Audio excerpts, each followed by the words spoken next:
a treatise on the philosophy of transcendental Satanism.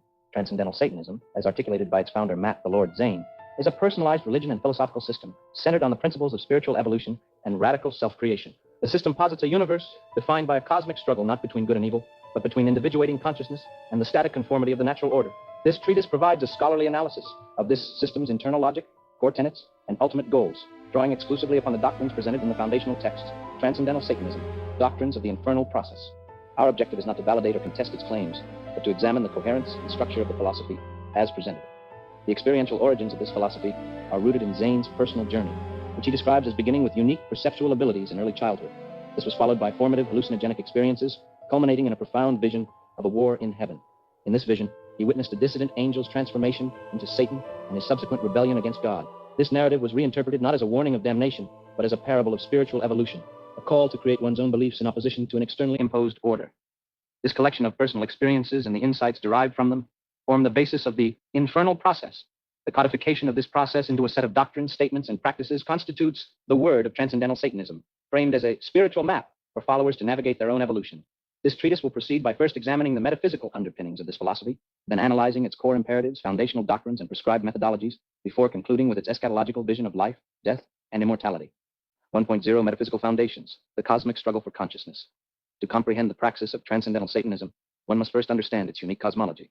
The system is built upon a dualistic conflict that, while reminiscent of Gnostic or Manichaean thought, departs from traditional pairings of spirit versus matter or good versus evil. Instead, it posits a fundamental opposition between the forces of individuating creation and those of static conformity. This cosmic struggle defines the environment in which the individual operates and establishes the ultimate purpose of human existence, to evolve consciousness to a point where it can achieve permanence. 1.1 The cosmic duality, the great Satan and God.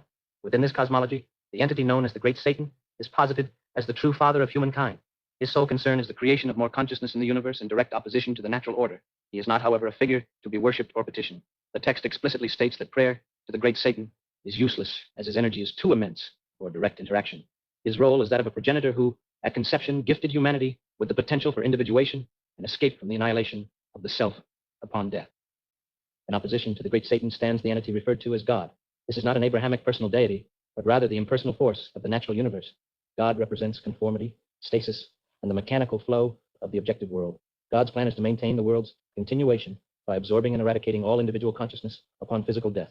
This force is portrayed as indifferent and unmovable, a concept underscored by the simple declaration, God doesn't care. 1.2 The individual's divine component, the Satanic Aspect. At the moment of conception, the spark of consciousness gifted by the great Satan is simultaneously splintered. One portion is embedded in the physical form, while the other becomes the Satanic Aspect. This aspect is described as a fully realized, though separate portion of the individual's own consciousness that serves as an internal divine guide. It has a dual function. First, to lead the individual through signs and cues in the external world, divination. And second, to create an energetic vibration, resonance, when the individual aligns with its suggested path. The purpose of the Satanic Aspect is to guide the individual toward experiences that cultivate greater consciousness and fulfill one's suggested fate, the path of greatest potential development. This metaphysical framework establishes the purpose of human existence as a struggle to develop the underdeveloped fragment of consciousness within the physical body, guided by its fully realized counterpart, in order to achieve an eternal self-created state. The path prescribed to achieve this is the Infernal Process. 2.0 The core imperative, the Infernal Process and the defined form. The Infernal Process is the central praxis of transcendental Satanism, serving as the prescribed path of spiritual evolution, designed to navigate the cosmic struggle. It is not a passive belief system, but an active, personalized spiritual journey with a specific and profound objective. 2.1 Defining the Infernal Process. The Infernal Process is a methodology for the deconstruction of externally imposed beliefs, illusions, and compulsions, what the text terms the implanted mind. Its primary function is to strip away the programming instilled by society, family, and tradition. Following this deconstruction, the practitioner engages in a reconstruction of their existence, creating a clear path toward reunification with the Satanic Aspect.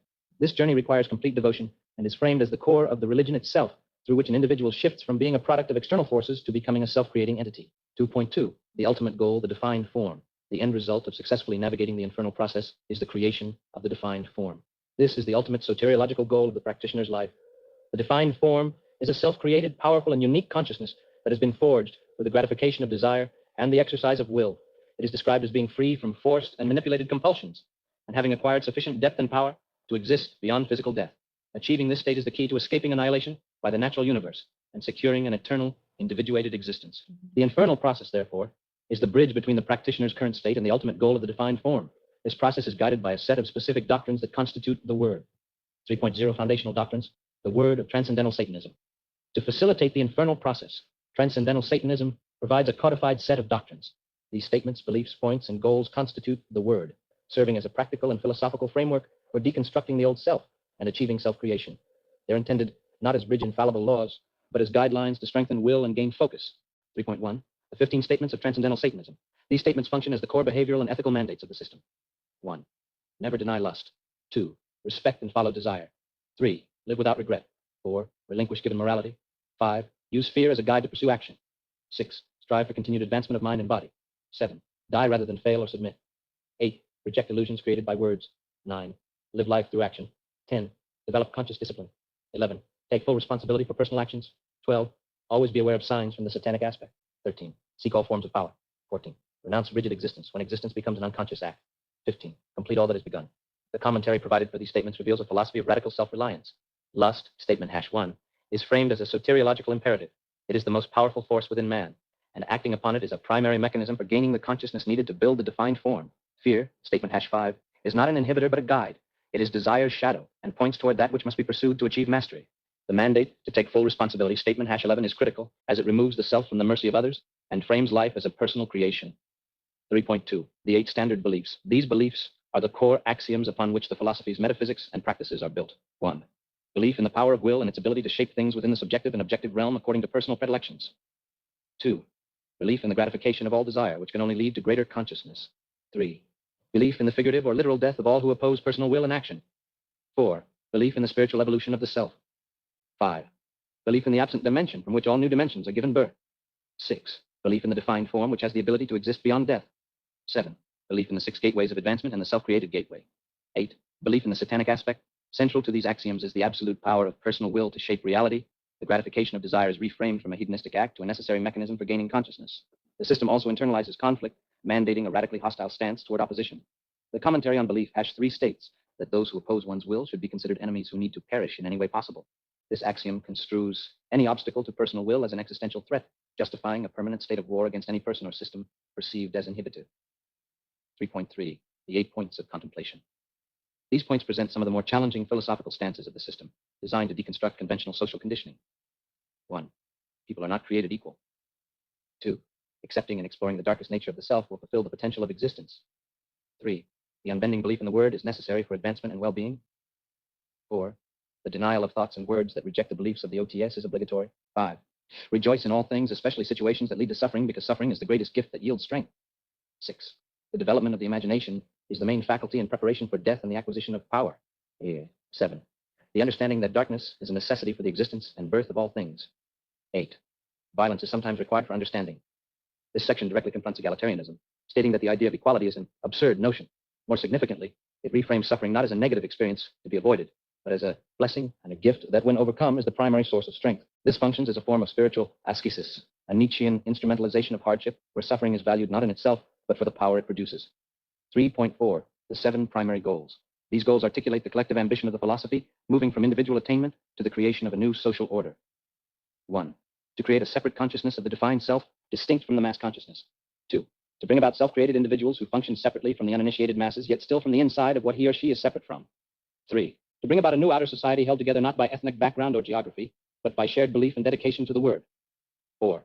To fully experiment in and understand all so-called perverse and unacceptable desires and actions. 5. To constantly create manifestations that enter the circle of creation. 6. To obtain status on the true ladder of rank rather than the one imposed by people supposedly in authority. 7. To advance the 7 stages of the infernal initiation. These goals outline a strategy for creating an elite self-aware group that operates within society but is not subject to its herd mentality. A key objective is the formation of a new outer society based on shared belief, positioning itself as a social group vying for power against other established orders. These doctrines collectively form a blueprint for rebellion. They necessitate a fundamental rejection of the external systems they are designed to overcome. 4.0. The rejection of external constructs. A central pillar of Transcendental Satanism is the active and total rebellion against all externally imposed systems of control. This rejection is not framed as mere defiance, but as a necessary precondition for authentic self-creation and the exercise of personal will. To build a new self, the old frameworks, moral, mental, and social, must first be systematically dismantled. 4.1. Given morality. The philosophy asserts that morality is not inherent, but is learned and imposed by the social order. As the text states, right and wrong do not exist in and of themselves. Consequently, the practitioner is called to relinquish given morality and live an amoral life. Within this framework, any action taken in pursuit of greater consciousness is deemed acceptable. This stance serves a crucial strategic function. It is a philosophical tool designed to dismantle guilt and shame, which the system frames as external control mechanisms that hinder the gratification of desire, the primary engine of spiritual evolution. 4.2. The implanted mind. The implanted mind is defined as the sum of forced teachings from outside sources, parents, advertising, tradition, that constitutes one's uncontrolled internal dialogue. The system contends that this constant stream of thoughts is not self-initiated, but is a form of manipulation. The prescribed antidote is the practice of non-thought, or eradicating internal dialogue. By rejecting these thoughts, the practitioner can starve the implanted mind of attention and reclaim their subjective state, allowing their true unconditioned desires to emerge from the silence. 4.3. Societal norms and history. The system mandates a rebellion against societal customs and the mass consciousness. This rebellion extends to one's own past, arguing that personal history is often used by others as a tool of control. To achieve advancement, one must separate from people who refuse to relinquish this past, thereby freeing oneself from external definitions. This philosophy is underpinned by a rhetoric of perpetual conflict, framing outsiders as leeches and vultures, and kindness as a weakness that leads one to be drained physically, mentally, and financially. This worldview justifies a stance of radical self-preservation against a hostile external world. Having rejected these external frameworks, the practitioner is left in a state of self-imposed chaos. From here, they must turn to specific internal methodologies to construct their new reality. 5.0 Key methodologies for spiritual evolution. Transcendental Satanism prescribes a set of specific, often intense practices designed to cultivate power, deepen consciousness, and strengthen the will. These methodologies are the practical engine of the Infernal Process, translating philosophical concepts into tangible actions that forge the defined form.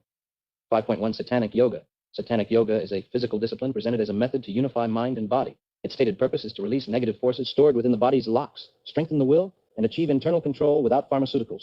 It is framed as a necessary practice to purge the implanted mind, which becomes embedded within the flesh, and to fortify the physical vessel for the final battle at death. The core distinction of this practice is its ultimate goal. The union sought is not with God or the absolute, but is explicitly redefined as a union with the individual's own satanic aspect. 5.2. The six gateways. The six gateways are described as passages to other realms where unique forms of power can be gathered specifically to resist absorption by the natural universe, God. The gateways are pain, pleasure, creation, dreams, abstinence, and synthesis. Entry is achieved by generating a sustained, deliberate, and intense experience corresponding to the gateway's theme. For instance, accessing the gateway of pain requires moving within pain rather than tolerating or rejecting it. These practices are framed as expeditions to gather the energetic resources necessary for the final struggle for eternal consciousness. 5.3. Magic and the law of attraction. Within this system, sorcery is defined as the manipulation of language and matter to manifest a desired effect. The primary ritual is the magic of the outer orgasm, which uses sexual energy as a vehicle that shoots forth the desire into the objective world. The popular concept of the law of attraction is reframed as a fundamentally satanic act, explicitly categorized as black magic, gratifying personal will, in opposition to white magic, conforming to the will of the universe. The text includes a stark warning about the amoral and potentially self-destructive nature of this practice. It offers the example of an impoverished man who uses his will to desire $1 million. He receives the money as a settlement only after being paralyzed in an accident. This cautionary tale illustrates a core philosophical point. The practitioner's will, when powerful enough, will manifest its desire, regardless of the destructive path it must create to do so. 5.4. The circle of creation and the true eclectic. The circle of creation is the process of putting one's subjective creations into the objective world to be consumed by others. This tests the power of one's will against public scrutiny, providing a gauge of its effectiveness. This leads to the ideal of the true eclectic, an individual who actively synthesizes contradictory lifestyles and ideas. By embracing opposites, the true eclectic becomes unpredictable and free from social definition, thereby becoming a truly unique and self-created being. These lifelong practices prepare the individual's consciousness for its ultimate test, which occurs at the moment of physical death. 6.0 Eschatology, the final battle upon death, transcendental. Satanism's eschatology portrays death not as a peaceful rest, but as the most significant battle ever encountered. It is the ultimate confrontation where the developed consciousness fights for its continued individuated existence against the absorptive, annihilating force of the universe. The outcome of this battle depends entirely on the preparation undertaken during life via the infernal process. 6.1 Annihilation into the whole. For the unprepared individual, the vast majority of humanity, death leads to annihilation. Upon exiting the physical body, their consciousness is attacked and absorbed by the universe, God. This causes the I consciousness, all memories, desires, and identity, to dissipate and be lost forever. The text adds a crucial detail to this process. The satanic aspect is saved by the great Satan through being devoured. Individual potential will be digested to ensure nourishment for continued creation of consciousness. In this view, the unrealized self is recycled by the forces of creation, while the unique identity is permanently erased. 6.2 The other way, passage into the unknown. The alternative outcome is reserved for the practitioner who has successfully created the defined form. For them, death initiates a rapid sequence of events. The consciousness shoots from the body to reconnect with its corresponding satanic aspect, receives a final burst of power upon merging, and travels through the self-created gateway, a portal opened at the moment of death. Passing through this gateway, the consciousness escapes the natural universe and passes into the unknown for an eternal, self-aware existence. The creation of the self-created gateway is the culmination of the practitioner's life work constructed through a formal process of initiation. 7.0, the infernal initiation and its symbols.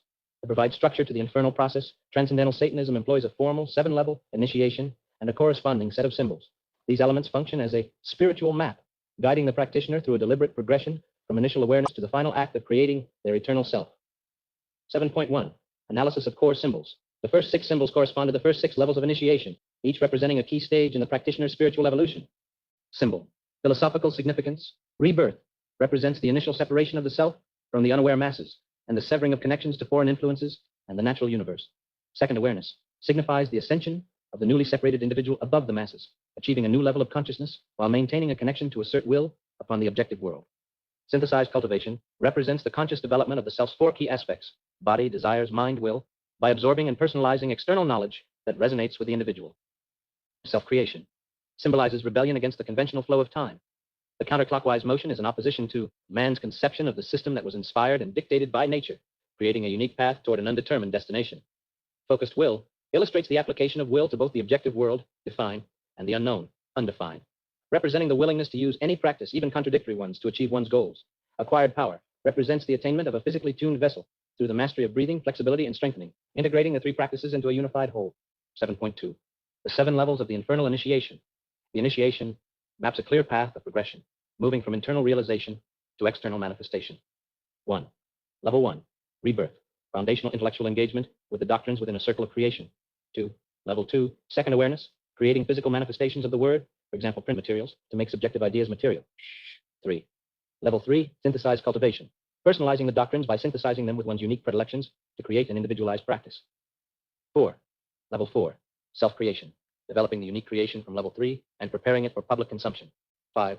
Level 5, focused will, releasing the unique creation into conventional society to test its power on the masses, explicitly introducing the use of magic.